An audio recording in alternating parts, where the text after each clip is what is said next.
Hello, everybody, and welcome to week one introduction for MARK9057, Introduction to Social Media Marketing for George Brown College. Let's get started. My name is Karen Schulman Dupuy, and I'm your instructor for this class. This is the third class that I've taught for George Brown, and I've done both online and in-classroom courses. And although it may seem a little weird to do online lectures and receive them this way, I can tell you that this is actually going to be a great experience for all of us, and we're actually going to get to know each other quite well through this platform. A little bit about me. I'm a business designer, which means that I actually work in the intersection of marketing, operations, and strategy. I have held roles with both large enterprises and startup organizations. Most recently, I was the COO and VP of Business Design for a digital agency in London, Ontario. Prior to that, I spent 3 years with the Mars Discovery District, both doing digital communications and then also business development for the ICT Venture Services Group. And prior to that, I spent about 15 years in telecommunications, where I held varying roles in operations, sales, marketing, communications, and the like. So I have a wide swath of experience when it comes to program management, project management, and digital communications and all that it entails. So I hope that I'll be able to bring all of that to bear for you as we go through these 14 weeks and give you a whole bunch of perspective and from the experience that I've actually been able to gather. So before we move forward, I just wanted to take a word to kind of set ourselves up appropriately for this course and how we're going to move forward over the next 14 weeks. Absolutely, none of this is going to be perfect. I'm going to have hiccups through my recordings, and I'm going to make mistakes while we're actually presenting this content to you guys. I hope you'll be forgiving. I'll try to make sure that I correct any errors, but I want this to seem and feel like a natural conversation between us all. So you will absolutely hear some mistakes, and I'll hope to keep those at a minimum, and hopefully we can laugh with each other throughout this process. So why are we here? We want to make sure that you guys have a really excellent foundation to social media marketing. One of the things I actually hate hearing from people, and I hear it too often, is, can you do your social media magic? Well, there's nothing magic about what I do and the work that I do for my clients. And there's nothing magic about social media marketing as an industry either. There's a lot of discipline and a lot of work that goes into actually having an understanding, not just of platforms, but of strategies and tactics that actually go into those platforms as well. So this is why this course is 14 weeks. It's kind of impossible to actually teach you anything and share that knowledge with you in like a coffee break or a lunchtime date, which I actually often get asked to do and share with people. So what we're going to do is make sure that at the end of this 14 weeks, you have a really good solid foundation in theory as well as practical use of tools and tactics in getting you to where you want to be with your knowledge level. So specifically within the framework of this course, though, we want to make sure that you have these skill sets by the time you finish the course. So we want to help you demonstrate decision-making by selecting appropriate social tools based on content and audience. So you can read into that. There's going to be a lot of research here. There's going to be a lot of numbers that we're going to give you access to. We want to make sure that you actually know where your audience is and know where you're going to go to reach your audience. We want to make sure that you create compelling content. So whether that is audio content or visual content or written content, we want to make sure that the work that you're doing actually tells a compelling story. We want you to get comfortable with those varying platforms, depending on which platform is going to be appropriate for your work moving forward. We want you to be able to walk away with this with some foundation in actually building a social media strategy. Now, let me take another quick pause here. I'm big on tangents. You're going to get used to this as well. I actually hate defining social media strategy as a separate entity from what I consider a company or an organization's business goals. I think that they are intrinsically intertwined. You're going to hear me say this ad nauseum throughout these next 14 weeks. With that being said, people who are outside of social media marketing really kind of think of it as a separate entity. So it's important that we actually are informed enough so that we can inform an audience that doesn't understand things the way that we'll necessarily understand things, but also so that you're actually speaking a language that they'll understand and you can help translate. So when I say social media strategy, what I do mean really is a business strategy. And we'll make sure that we meld those two kind of frameworks as we go throughout the course.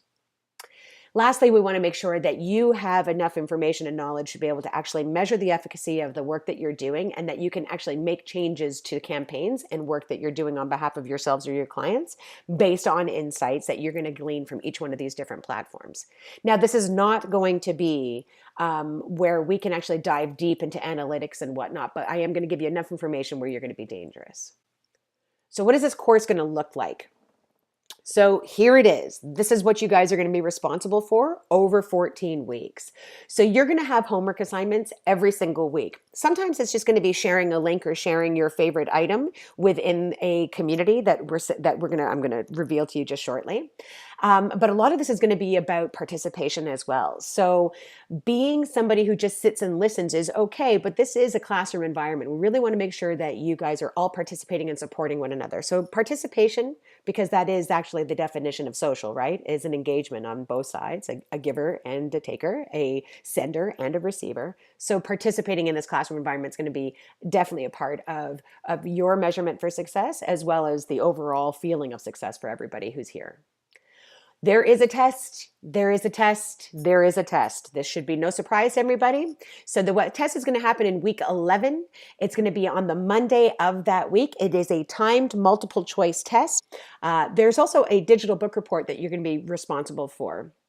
We'll talk about that a bit more at the end of the tonight's lecture.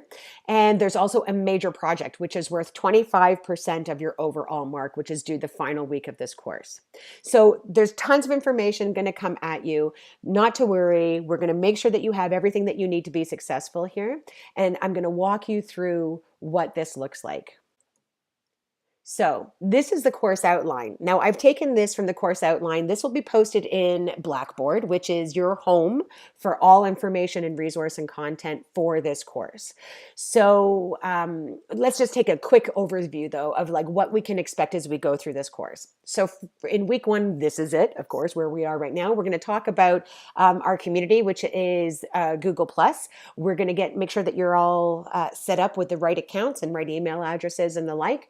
And we're going to make sure that you guys take some time to introduce yourselves to one another so that we have an understanding of kind of what the skill sets and what the knowledge levels are for everybody in the course. Being a participant in this community is going to be one of the most critical success factors that will truly make the difference as to whether or not you get, a ton of value out of this course, or whether you're just kind of a bystander and just gleaning stuff from the side. It's my opinion, and it's been kind of proven through the courses that we've also run online, the previous courses to this one, that the more you participate and the more you engage, the more value you get out of this course. In next week, we're going to start talking about strategy development. So actually, how do you create SMART goals? We're going to use a framework called the Cores and Paths. And that's going to give you an idea of how do you think about a project and how do you think about the goals that you actually want to achieve for your project or for your organization? And how do you do some critical thinking and prep work for that? We're going to be using a framework called the Forrester Playbook. And we'll get more into that, of course, during each week. But that's going to be able to actually give you a map, essentially, a dashboard of all the critical elements that are required to actually see a successful social media strategy move forward. We're going to take 2 weeks to look at Facebook because it is that big of an animal. Then we're going to cover Twitter and blogging and LinkedIn, and we're going to look at Pinterest and Instagram because those are our most pressing visual platforms. We're going to talk about YouTube and Periscope and Vine and other video platforms. We're going to have a great conversation around content and community management. So we're going to look at some tools as well as how do you actually reach an audience of influencers and advocates. We're going to look at measurement, but again, this is not going to be a course where we actually get into Google Analytics or we get into analytics for each one of the different platforms, but we're certainly going to touch upon them briefly for sure. And that's going to be the week where we have our test. We're going to talk about mobile apps and messaging apps, the rise of messaging apps. And then week 13, we're going to look at integration and review. So the content that we've learned so far. And we're going to talk about business design, this idea of business design, and we'll get closer to that. And you're going to hear more about that through the next 14 weeks as well. And then week 14 is what we call outro. And this is final presentation. So this is when your final reports are due. Now, when we do this in class, we actually do make up everybody stand up and do a final presentation for the class. We're not going to make you guys do that. But there will be a presentation that you will have due to submit to me for the final. So getting the most out of this class, as I mentioned, really the community of people that you're going to meet over the next 14 weeks is going to really be a critical factor in your success in this class. I can't stress enough how much you're going to learn from one another and how much I encourage you to share. And the more you do that and the more that you participate, the more you're going to get out of the entire learning experience here. I'm not going to be able to actually answer every single question for everybody. And so I'm going to encourage you guys to really turn to your community and get some of those questions answered in a timely way and to build some of those relationships in the best way you know how. So I want to remind you here that as much as I'm going to make mistakes in doing this video delivery for you, there will be mistakes made throughout this course when you are presenting content or submitting content or when you're asking questions or challenging things. So I want you to ensure, or I want to reinforce that I'm not expecting perfection. So don't you expect perfection. And I think we'll all be in a better place if that's the way we approach this course. So one important critical factor here is about making a decision as to whether or not you're going to be who you are, so the real you throughout this course, or if your online presence is going to be a persona that you choose to put forward, whether it be anonymous or not. Now, I understand that some people have some concerns about privacy, and we're going to talk about that throughout the course, and we're going to talk about the pitfalls of sharing too much online. And I understand that some people are maybe taking this course and they don't necessarily want other people to know that they're taking this course.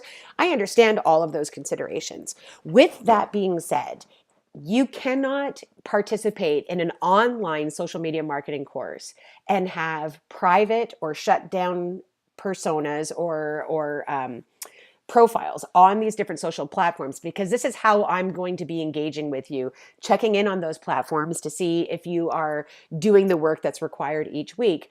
So I'm okay with you guys making the choice if you want to have kind of an anonymous face and you don't want to use your real names or whatnot, but you have to be very clear and communicate with me very clearly who you are representing online and who you are in, like how I mark you, because it's a big class and I can't be guessing who you are. So we're going to talk about this as we go through kind of the housekeeping and logistics as well throughout, setting ourselves up on our profiles in our Google Plus community and whatnot.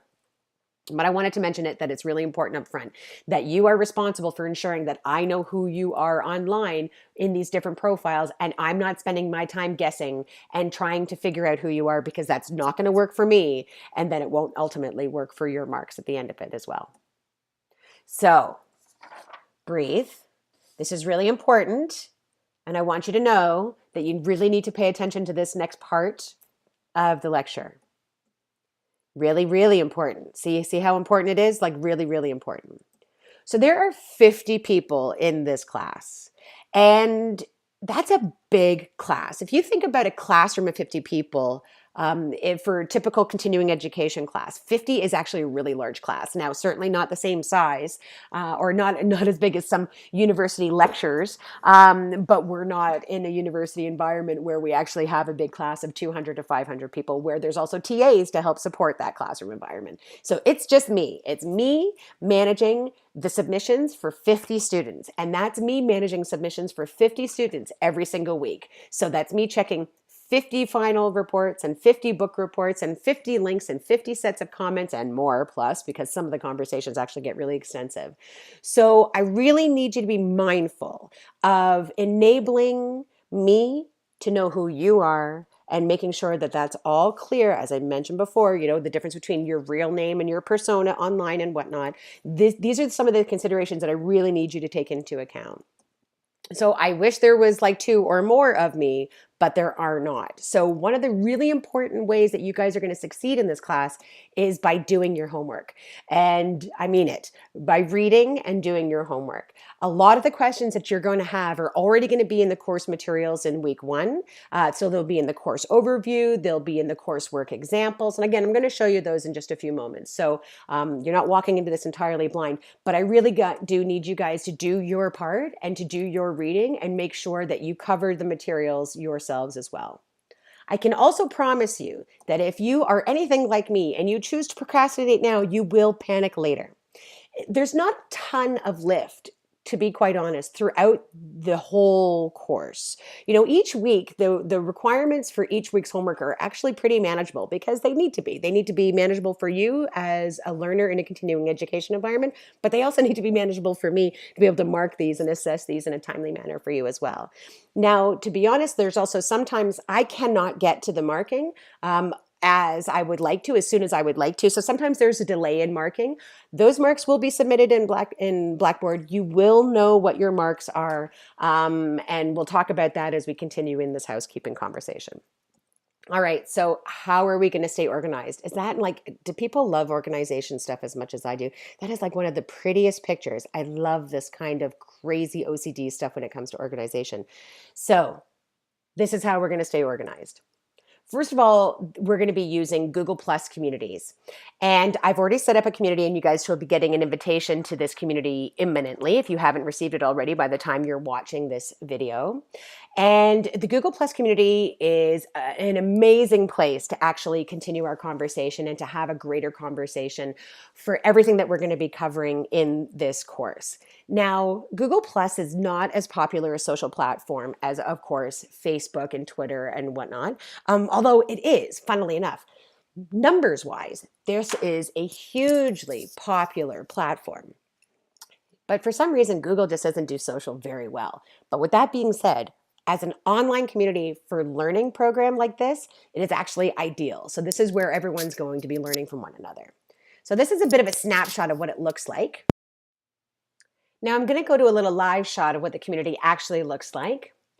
And you'll be able to see that I've actually seeded it with some information already there.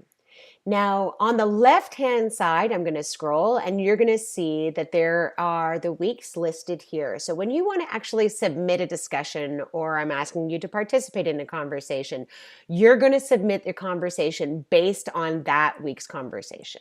Okay? So you just simply click on it, or if you're going to post something, you make some comments, and when you go to post it, it'll share it within the blogging community. You can see there. So I'm going to click on this here, delete the post there so we don't have gibberish sitting there for when you actually do get into the community, but that's working for us now. So this is where we're going to actually converse with one another, share content with each other. We're going to share websites and tools and tips, observations, as well as some of our homework requirements.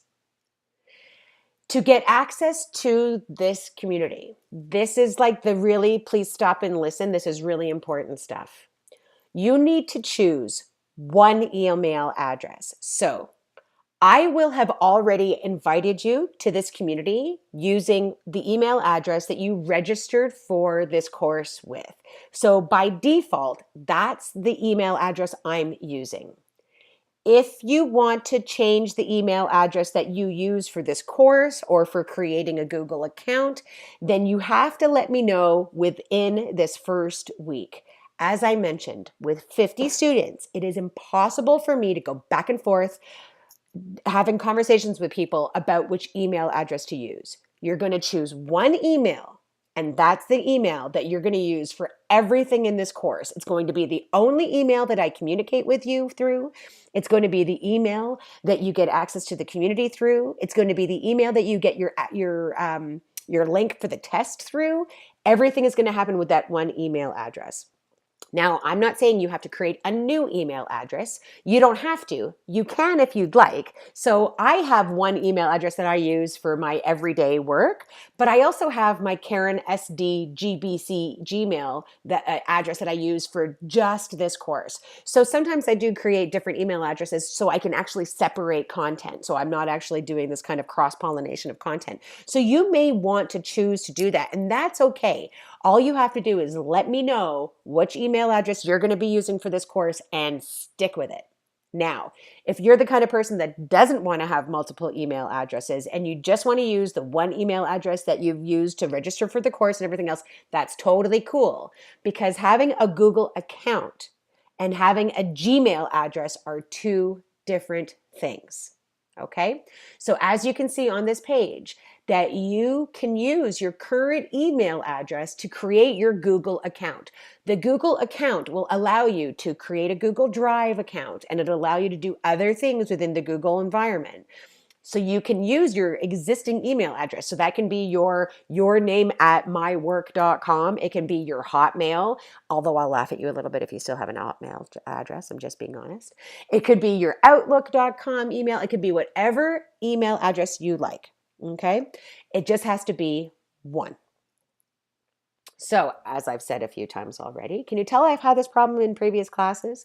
There will be one email address to be used throughout the whole of this course. You're going to stick with it. So, this is for your reference. As I was saying, you don't have to have a gmail.com email address to participate in this course. You just have to have one Google account. Okay. There will be no exceptions to this rule. With 50 students, that's just way too much to pay attention to otherwise. And here's the other really big piece of information that you need to pay attention to. We are going to be using Google Drive for all of your assignments. This is for a number of reasons. Number one, the Blackboard environment, which is really good for some work, is not great for submitting content in my experience. Google Drive is something that many organizations use. It's something that our kids' schools use now when they're using Google for education. We have Google for work apps and whatnot. So it's practically, you're also getting some experience here in using this environment. Secondly, Google is actually able to translate a lot of documents. So if you're using Microsoft and you're using Microsoft Office, you can upload a document that is in Word format or Excel or PowerPoint, and it'll automatically translate it so that I can open it in Docs. Here's the other important thing you need to know. When it opens in Google Drive, and when we're using Google Drive and I'm opening Docs in the Google format, it allows me to leave comments. So let's go through and I'm going to show you what I mean. All right, so you are going to set up a Google Drive account. So that one email address that you've had, you're going to take that one email address and you're going to create and set up your Google Drive account.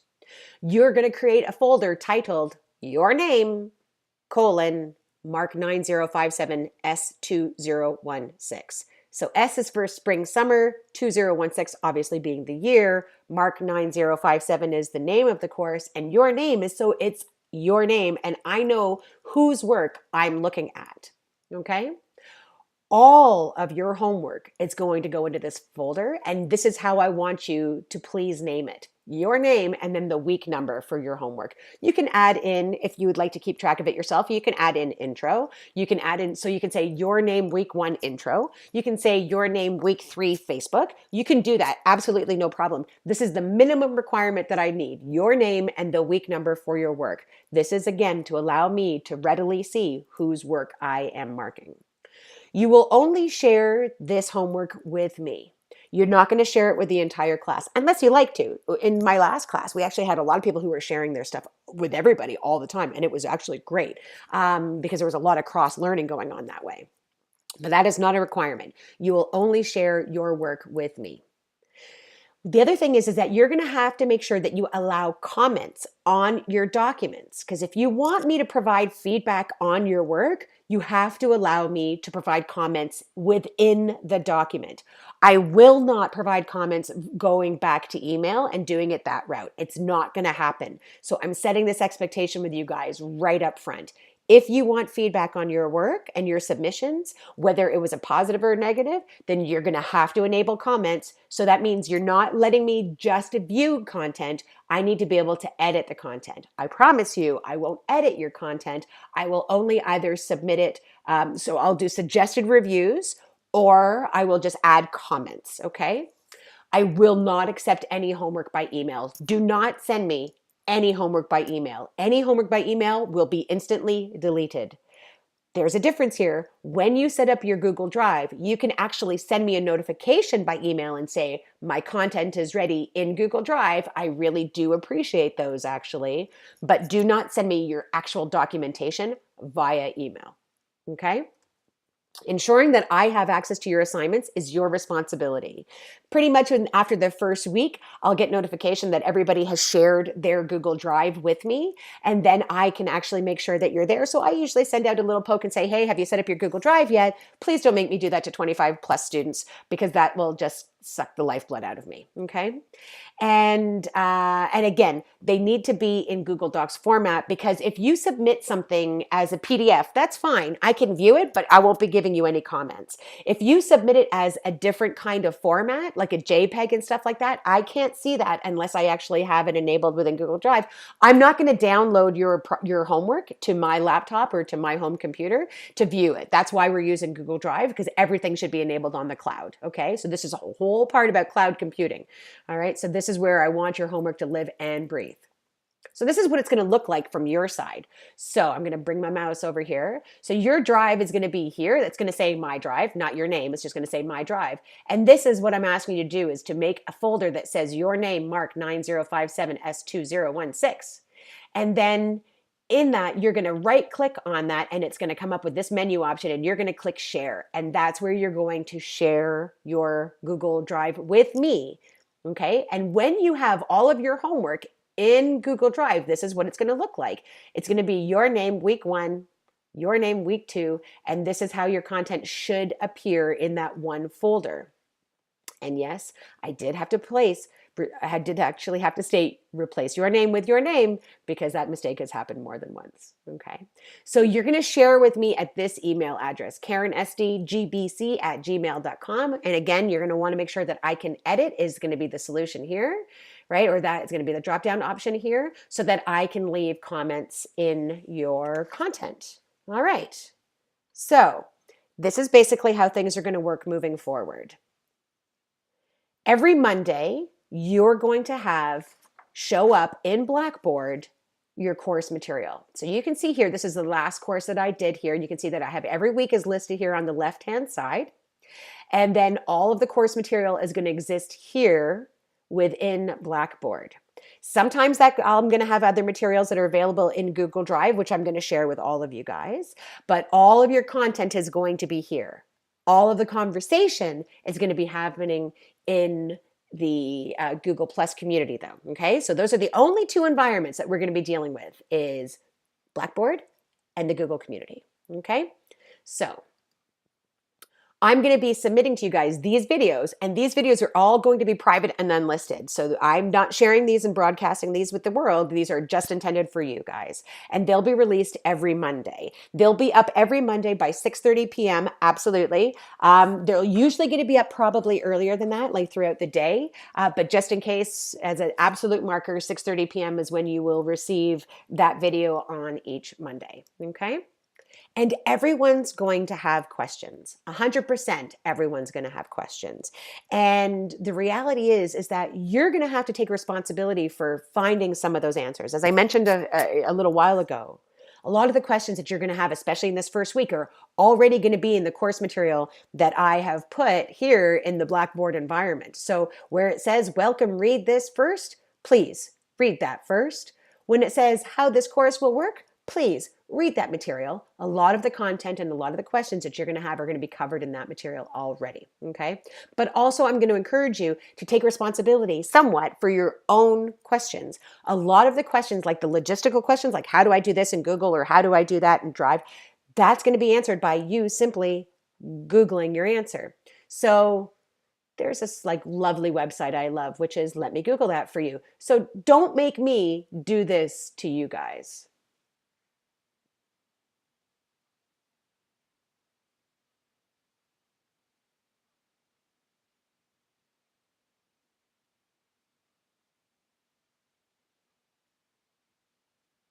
You see? Now, of course, I'm going to be here to answer questions for you. But I really do encourage you to also turn to your community of classmates. There's 50 people in here.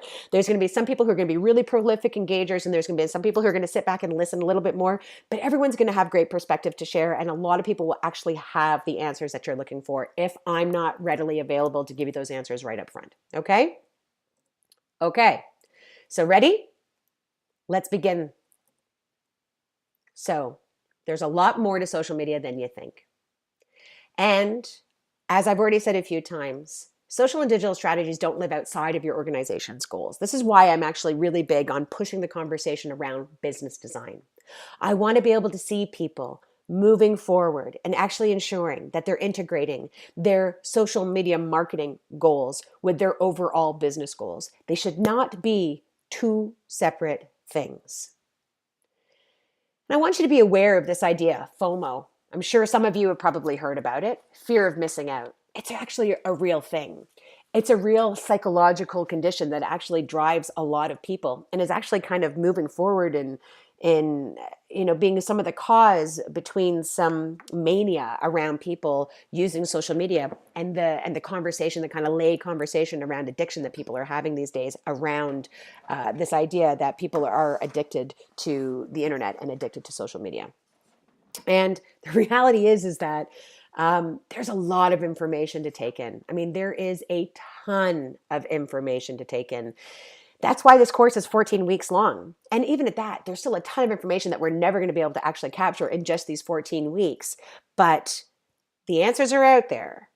My suggestion is always going to be start small, do some planning, and actually build your social media muscle, shall we say. Okay? I want to also remind you guys, there's a lot of people who come to this course who are not millennials, who are Gen X or Gen Y, and a lot of boomers and some Zoomers even. And what I want you to remember is for anybody who's like a Gen X, like the tail end of Gen X and older, we are the original early adopters. I remember doing my first programming on the Commodore PET 64.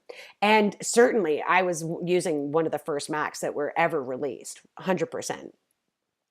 We are the people who were using WordPerfect when it was 1.0 and it was a blue screen with white type or the black screen with green type. So I want you to remember that we're the people who moved from using telex machines to fax machines. And if you don't know what I'm talking about, you should take a look and do a Google search on telex machines and then fax machines. But we're also the ones who have actually moved through the kind of the onset of technology over the last few decades. So don't be afraid by social media and don't be put off by social media because really you're the early adopter and you've been around this stuff a lot longer than you think. So when we talk about social media, what are we actually talking about? Social media as a definition includes web-based and mobile technologies, and it enables an interactive dialogue between organizations, communities, and individuals. So what I like to say, of course, is that you don't do social media, you are the social in social media. Social media is very much about actual social engagement and social dialogue. One of the titles that I give myself online is the curator of dialogue because it's very much about actually enabling two-way communication. And that's the great, amazing thing about social media is that it has been a great tool for democracy. It's been a great tool for democratizing a conversation between brands and their buying audience, between not-for-profits and their donor base and their audience and their user base and their needs-based audience as well. So social media is entirely that. It is a two-way dialogue, right? The standard old-time definition of media used to be kind of a broadcast environment where you were a radio or a television and you were broadcasting information and you're pushing that information out from your perspective out to a bigger audience. And, social is very much a two-way conversation where there is always a sender and a receiver. So who's online?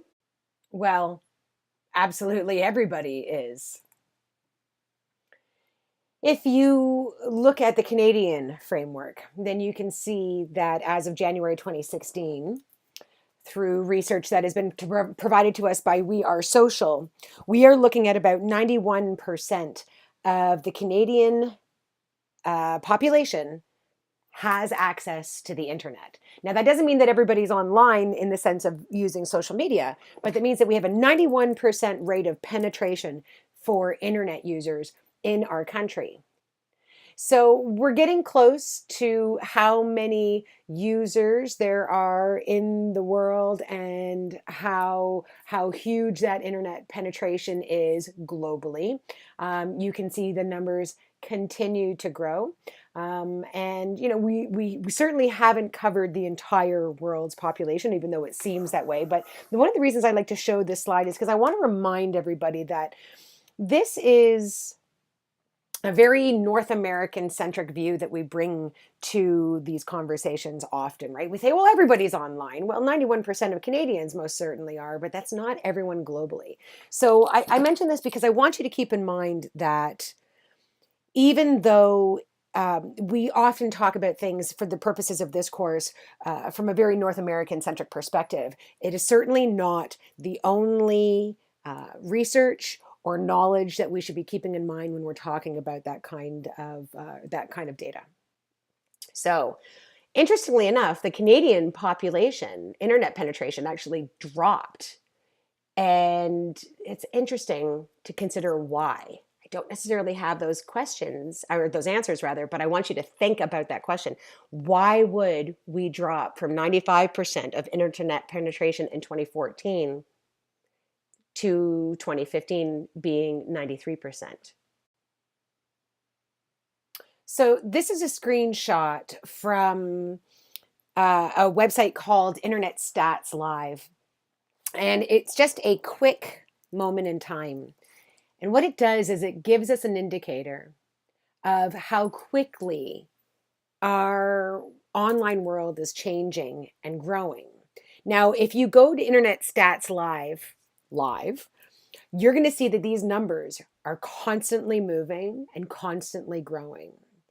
And why I wanted to show you this and kind of bring this to your attention is because I want you to start thinking about, with all of this activity going, with all of this content being generated, how is it possible for us to work in a smart way that is true to our brand and true to the business that we're trying to grow, or the organization or the project or whatever it may be, and do it in a way that can get heard and is heard by the right audience that we're seeking. This is Clive Thompson, who wrote the book Smarter Than You Think, where he talked a lot about how technology is changing our minds, and in his opinion, for the better. And in his book, he actually framed out these user numbers that we produce daily: 154 billion emails, 500 million tweets, 1 million blogs. This is happening every single day. 16 billion words a day are being generated just in the US and Chinese user base on Facebook. Massive, massive, massive amounts of information. So how do we get heard? It's really important for us to pay attention to where our audience is and how are they communicating. When we look at the Canadian data, we can see that 58% of Canadians are on a social network, which is up from 56% just a couple of years ago. And we want to pay attention to how we relate to a global audience as well, because it's important for us to understand how our dynamics in North America vary from a global experience. Where are we spending our time online? How are we accessing the internet? This is also going to be really, really important information for you to pay attention to as you start to dive deeper into this kind of program, because you want to know how people are accessing their information and which platforms are more prevalent for them, because that depends a lot on where you're going to put your marketing dollars and your efforts in creating content for those different kinds of platforms. So I'm going to throw a bunch of data at you over the next couple of slides, and don't feel like you have to memorize every single part of these slides, but I do want you to take this content into context. So you look at our population, and we're actually about 36.5 million right now in Canada. And you want to look at how many people are using the internet. So what does that percentage look like? What does that 91% look like? Well, there you go. It's sitting there at 33 million. And then you have the social media component to it, which is at 21 million. So there's still a gap in the sense of who's accessing the internet and who's actually engaging in social media. So the questions to ask yourself are, who's not online, like who's not engaging in the social media? How are people using the internet otherwise? Good question to ask, a good anthropological kind of question to ask. And then the question about, mobile connections and how people are accessing social through mobile is also really important, because you want to be able to be informed when you're making decisions about how you are going to access the people that you're trying to find when you're building your audience for whatever it is that you're proposing to do online. So you can see that we've had, some incremental internet access growth. Our social growth is growing. Our mobile subscriptions are growing. The mobile social users are growing. So these are all indicators. Now, they're not the whole story for sure, but they certainly do show you some trends that are happening. And how are we spending our time with media? So I think this is one of probably the more important slides that I want to bring your attention to, because I want you to see how people are accessing their content and how are they consuming that content. So there is still a vast majority of people who are actually accessing their content via a laptop or a PC or a tablet. But of course, mobile phones, we know how important they are and how much they're growing. But like, look at the average use of internet via phone versus the average television viewing time. So, what does that mean? Well, this is when you start, it depends on what your questions that you're asking, right? So it depends on if you're looking at things from a research perspective. How are people accessing the internet? Why are they accessing the internet? Are they researching? Are they sharing? Are they being entertained? In the television numbers, and you're looking at the social numbers, how much does second screen play into that engagement on television? These are all really good questions for you to start asking. And we may have some of the answers throughout this course. We may not, but we're going to put you in the right direction so that you can you can try to answer those questions for yourself. So this I happened to actually find just today as I was doing the last updates for the course. And I thought it was a really interesting, almost scary number, that on average, we are consuming 12 hours, over 12 hours of content a day. And now this is incorporating all major media. So we're looking at TV and digital and radio and print and everything else. But that means that, if you have an 18-hour day, which I think most of us do, that means that you are consuming content a vast majority of your day. No wonder we all feel somewhat exhausted at times. So again, how is that web traffic being accessed? Where is it being accessed? Through which devices is it being accessed? These are important questions for us to pay attention to as we move forward throughout the course. So sometimes the data is going to come at us in a little bit of a different framing, but we've already seen some of these numbers in the previous slides. But it's good for us to pay attention to these kind of snapshot documents. So, this is a great way for us to actually have this content readily available to us as we're actually building our strategies for whichever plans and projects and products that we're trying to support. So this is, of course, a very telling slide. It gives us an idea of just how popular the different platforms are that we're using in social. So clearly Facebook is the winner. And it's been interesting because over the years that we've been doing this course, you can see that Facebook Messenger has actually arrived as it's a separate entity. So no longer just the inbox as part of the Facebook experience, but a separate experience in its own right. If you've been following any of the technology news, and you'll see the advent of chatbots and artificial intelligence working in those environments, you'll see why these messaging environments are actually becoming a thing unto themselves and not just part of the original platform. Twitter is still obviously a big player here in Canada, obviously Instagram as well. Google Plus, I think, is always a surprise for people because people don't generally use it. But if you actually go back to that Internet Stats Live uh, screen cap that I did earlier, you can see that there's like a 500 million people who are actually using Google Plus at any given moment online, which is, I think, really enlightening and it challenges some of the assumptions that we make just because we're not necessarily regular users of those environments. LinkedIn. I was always surprised to see Skype on here as a social platform because I don't really think it is. I feel like it's more of a tool, but maybe because Microsoft bought them, there's a different kind of tact they're taking to be determined, I think. And of course, WhatsApp being part of those mobile messaging apps and Snapchat. Mark our words, the 2017 numbers for Snapchat, I'm sure, are going to look very, very different. So, what are some of the key themes that I want you to think about as we build and we go through these next 14 weeks? So, storytelling. Everything comes down to storytelling.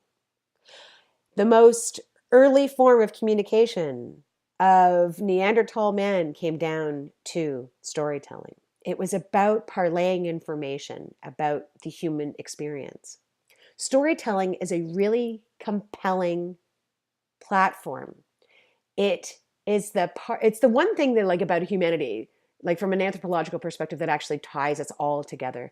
You talk about Native Canadians and their oral tradition of storytelling and passing down their history through those stories. You look at how we've learned throughout the eons. We learn through stories. We look at Aesop's fables. These are all stories. This is the way we actually engage and we comprehend and we um, oh, I'm losing the word. What's the word I'm looking for? I need some more storytelling time. It's how we actually we take information in and we process that information. So at the very high level, I have a very simple equation that I use on social media platforms. I ensure that there's kind of this very simple three-part element to any kind of story. That we talk about the people, we talk about partners that we have as part of that story, and we talk about our product or our portfolio or our program. So from a business perspective, right, or from a social media marketer's perspective, these are the three fundamental foundational elements that actually give you your story. I love this quote. Good communication is as stimulating as black coffee and just as hard to sleep after.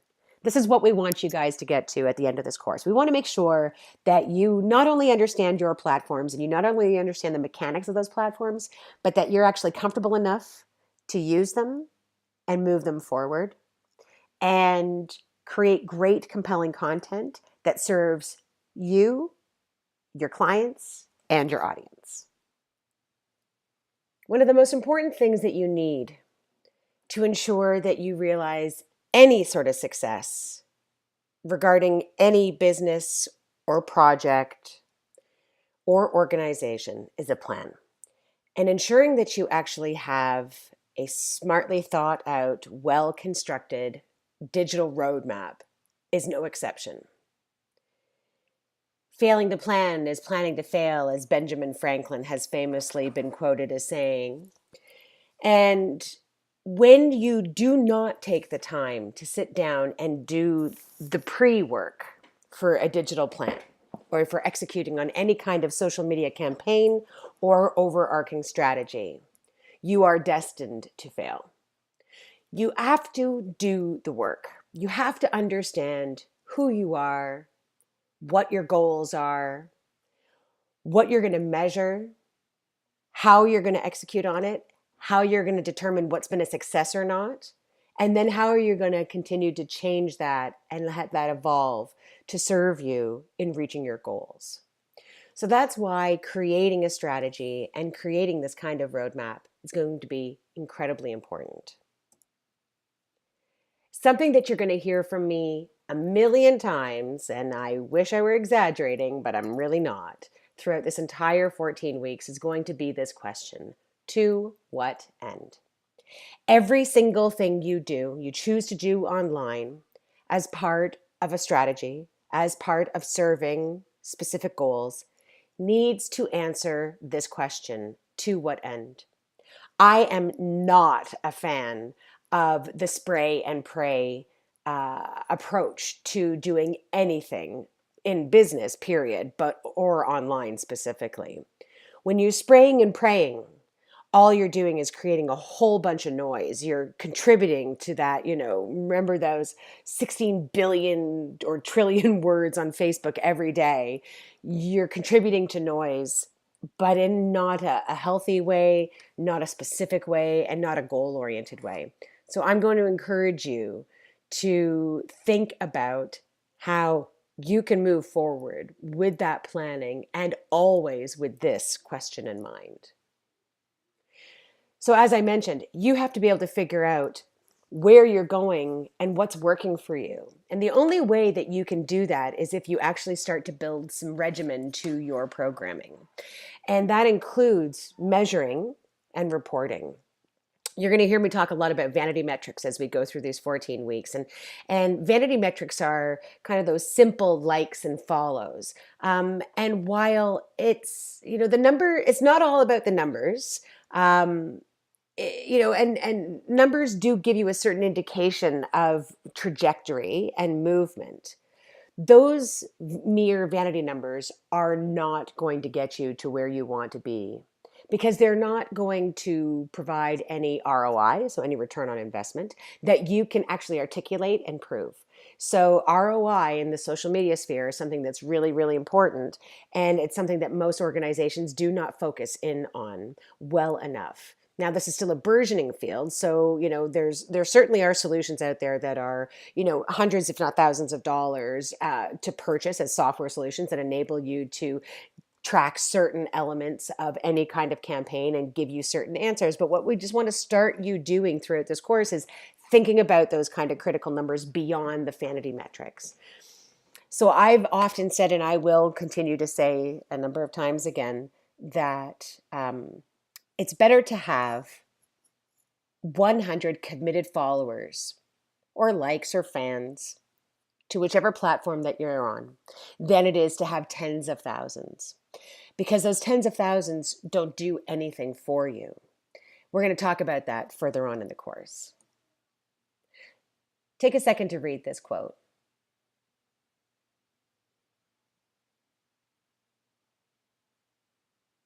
This is where we want you to get.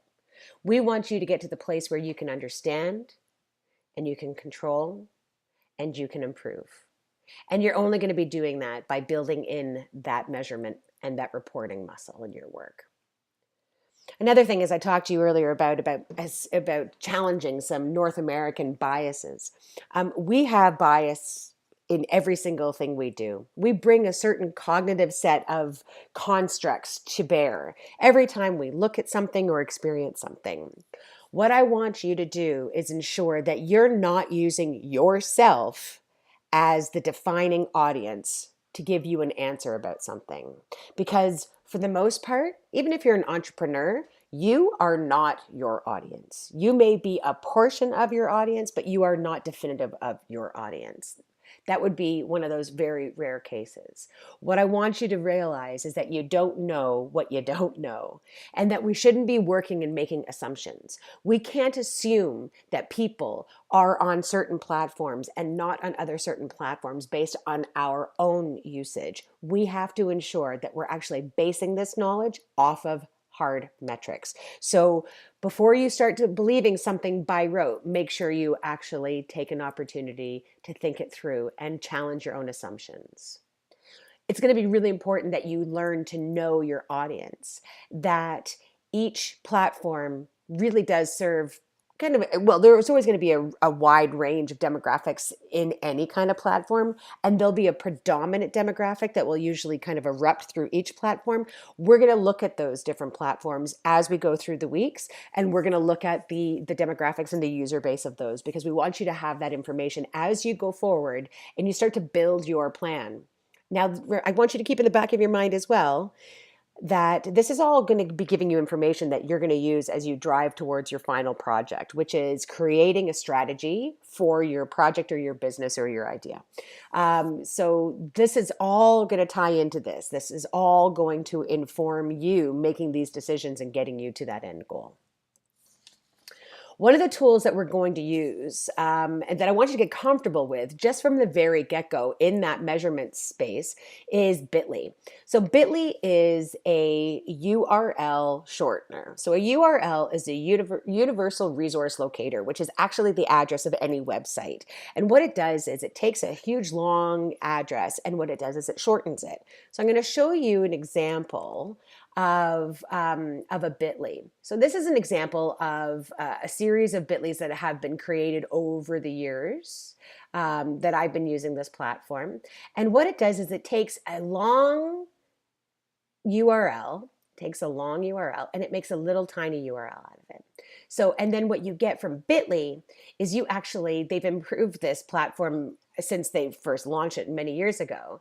But what they'll do is they will give you, there we go, a showcase of how many clicks have happened on each one of these and how many of them have come from your Bitly. So that gives you an idea of who's using your content and who's sharing your content, right? So it's a pretty simple process. You're going to, when you get access to this, when you get access to the slides, the link is right in the slides. You're going to create your own Bitly account, and then you're going to start using Bitly when you start to share information out. And what that's going to do is it's going to show you how people are using your information, okay?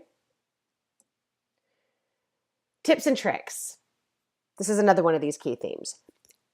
This course is not going to be filled with a ton of top tens and listicles and how to get the most out of your thing and that thing in 3 short steps. That's not what I'm going to be teaching you throughout this course.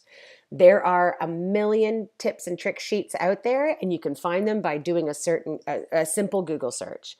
What I want you to get to is, for sure, these are great little, reminders, and they're wonderful little tools to have at hand, but they're guideposts.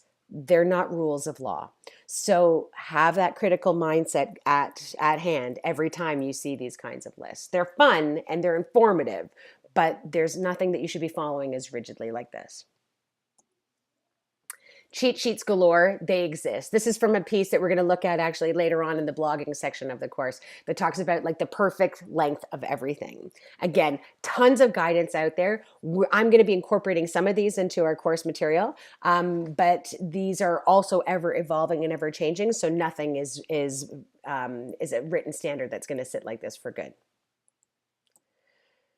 So here's where I want you guys to get to.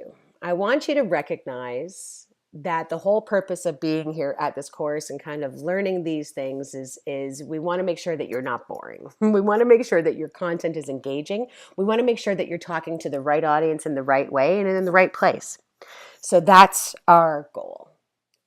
And as much as we're going to be talking about social media, and we're going to be talking about different platforms, and you're going to be learning a whole bunch of new phrases and a whole bunch of new words when it comes to these different arenas, I want you to remember something, that this is fundamentally no different from the sales 101 knowledge that we actually all have, regardless of whether or not you've been in sales or not, which is people want to do business with people, and people want to connect with people, and people want to engage with people. And so as long as you keep that in mind, you'll recognize it really is the same old messaging, and it's really the same old concepts. We're using them in a different way and on a different site and in a different platform and in a different arena. But fundamentally, the tenets behind it are very much the same. So this is your first week's homework. What I'd like you guys to do is make sure that you read everything in week 1 of Blackboard. And then you're going to join the G+ community, and you're going to introduce yourself to everybody in the G+ community in the introduction section. I want you to make sure that you create your Bitly account. You're not going to be sharing that, but you make sure that you do your Bitly account. And then I want you to check out a bunch of books that I have listed in the suggested reading section of the G Plus community. There's also a link in there to a list I have on the website called Goodreads. But there's a slew of books there that you can take a look at. And I'd like you guys to start thinking about which book you want to use for your digital book report. So your best bet is to start reading now so that you have enough time to build your content and deliver your content on the 13th week. So remember, if you're choosing a big book, it takes some time to read, okay? So you guys are going to be going through and picking up your digital book report and sharing with us in your post next week which book you're going to be doing for your book report, okay? There is a Cores and Paths article. So this is really just prep for next week. So next week, we're going to be talking about strategy and Cores and Paths. And I know it doesn't make a lot of sense right now, but there's a link here in the slides. So I want you guys to go read that article, and that'll help prepare you for next week's conversation. Okay. And you have to make sure that you set up your Google Drive and share it with me at that email address. Remember, no exceptions.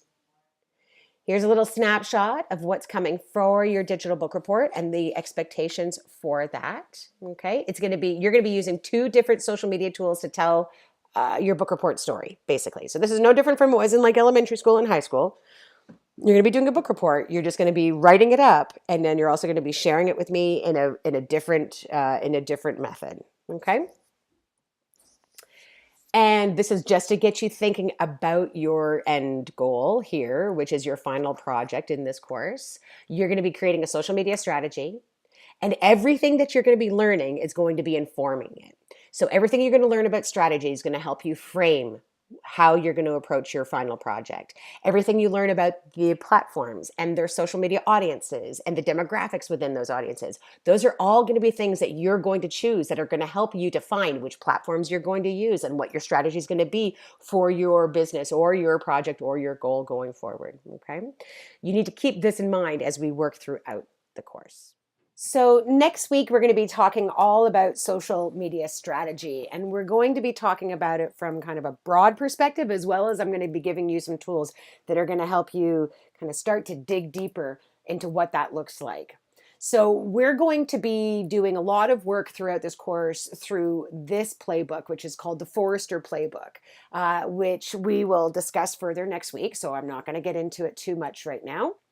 We're also going to be talking about the business model canvas. So anybody who's been working in startup world or the tech world may be familiar with the business model canvas, but what I've done is I've actually taken the business model canvas and I've translated it into a social media framework. So we're going to be looking at the business model canvas, as well as the Cores and Paths. So the Cores and Paths is a great article and a great tool that we can use when we're actually building a project.